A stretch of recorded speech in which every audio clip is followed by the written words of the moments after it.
have you gotten a chance to look at the video of that loss? Anything that stands out to you in general senses? Yeah, I mean, the interesting statistics, the interesting what you saw, what we message to the players is that we're this close from being a good team. We had a lot of prime assist zone entries. I know the expected goals. Freddie's was a big one. It came off defending, pressing goal kicks, which we like to do. But we had a lot of guys get into the prime assist zone. So our reflection, our coaching points is what do we do when the ball does get there? Because Leo Chu had a bunch of opportunities to get in there. Jordan a couple times. But we're not getting anything out of it.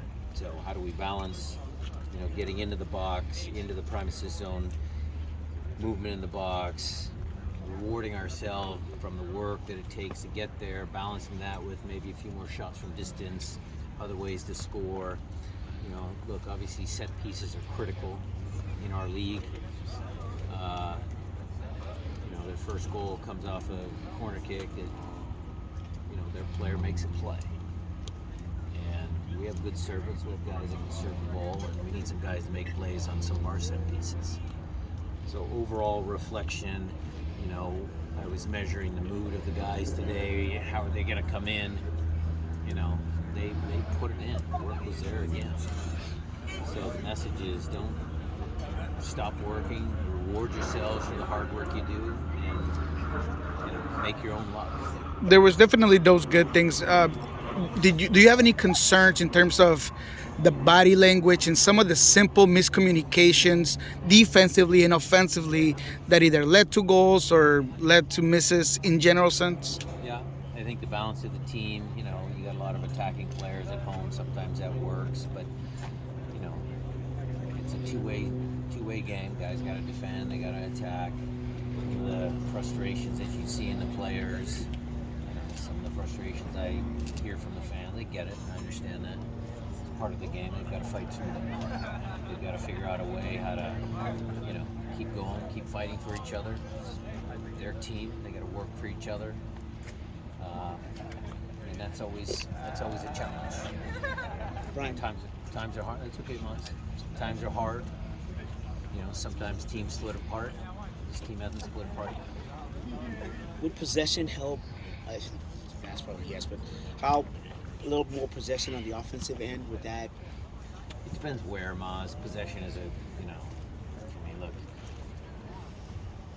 How many games have we seen where a team outpossesses somebody 65 to 35, and a team with 35 scores 2 goals?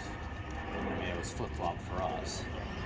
But, it could go either way. Possession, extending the possessions in the attacking half of the field is always good, and I think that's where you go coming from.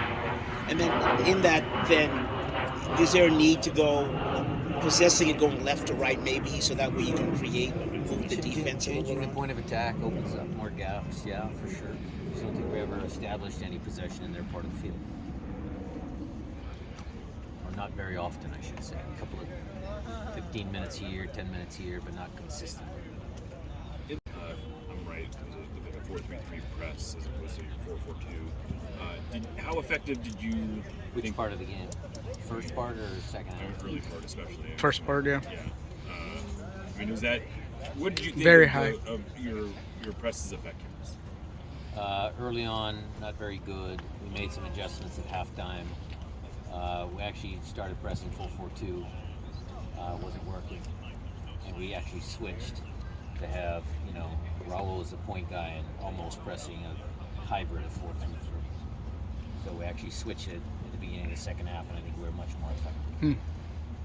Looking at today, how did Christian get through the day, and how's Good. he doing looking ahead to Sunday? Good. No further updates. Again, it's up to the medical docs and Christian how he feels. Today was hard. Today was a work day. Tomorrow will be a work day, and then we'll check in after those 2 hard days and make a good decision. On the injury front as well, Callan Rowe, how's he getting back? How's he on his progression? He had a setback. He has a calf injury now that he's dealing with. He's back out on the field, but he's still a ways away. Looked like Cleveland's back out here. Yeah, that's the one positive. Well, not the one positive. It was a positive of today.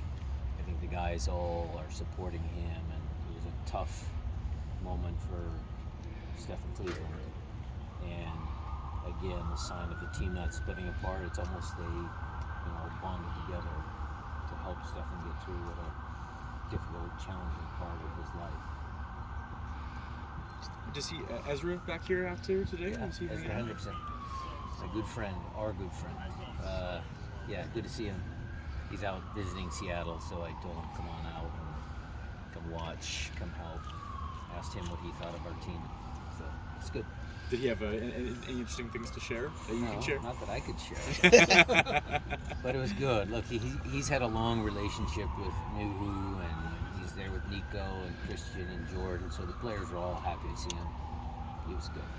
Good homecoming. You alluded to potentially making some lineup changes and maybe making some more drastic changes than you've had to make so far. Where's your thinking on that? Well, I've always been a conservative coach. Make drastic changes, but a couple of tweaks in the lineup. It'll be a different starting lineup against Minnesota. We're working on it, and we'll have a different lineup for tentatively for Austin, and then strongest lineup for Portland. What's the balance, just to piggyback off of that, in terms of making those decisions and not affecting that unity of the group that you kind of mentioned, and not messing up players' egos or desire to play a game? How do you manage that? You just tell them honestly what you're thinking, and then their reaction is their reaction. That's on them. But I've never shied away from having an honest conversation with players. So some of those have already taken place, and more will come. But players are always disappointed when they come out of games or they don't start. I like that. I actually think that means they care. But there is a side of that can be dangerous. They fall off the cliff and it looks bad. And what does it show to the teammates and the fans? I get that. How has your thinking evolved in terms of these 3-game weeks where in the past you haven't rotated a ton, but We'll that rotate. evolved?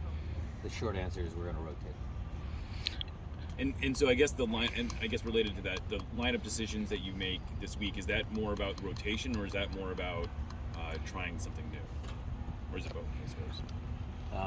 It'll be twofold. Minnesota will be about some subtle changes. Austin will be giving some guys a chance to start, and then bringing guys off the bench, and then Portland, it's all in.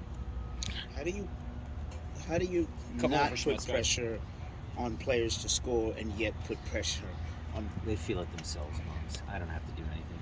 Today's training session was getting guys in front of goals. You guys saw it. We had some 2v1s with specific players just to get them to score as many goals as they could while we worked on some defending tactics down there, flop some guys over, getting all the attacking guys some reps in on goal, as well as telling them what their defending responsibilities are. Right, and then you vary, like, okay, one touch on this, 2 touches, just so We do that a they lot of can. different stuff in training.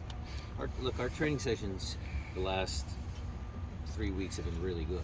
The application of the players, what the coaches have brought out, it's been good. Brian, you've had times in seasons where you've had long streak of games where results weren't going your way. Does this one feel any different at all in any way? No, I mean, we trust our process. I trust the players. The ideas that didn't manifest themselves against Atlanta might manifest themselves against Minnesota. We'll see, because we put a lot of good work into subtle tweaks and how we play and what we want to try and accomplish. And look, if those don't work, then we're going to try something else. And we'll time's running short. Time's excuses are, going to run short here as well. But we're still going to keep trying. Now you mentioned Portland. I know that you have one more game, but were you surprised, and what were your thoughts of Giovanni Savarese's dismissal? One game away before the Clásico. That's Portland's decision. I feel bad for Gio. I mean, he's a good guy, but I understand it's pro sports. Gio's always been a fierce competitor. I think he did a good job in Portland. I have a ton of respect for him, so I reached out to him. their decision, Portland as an organization, their decision.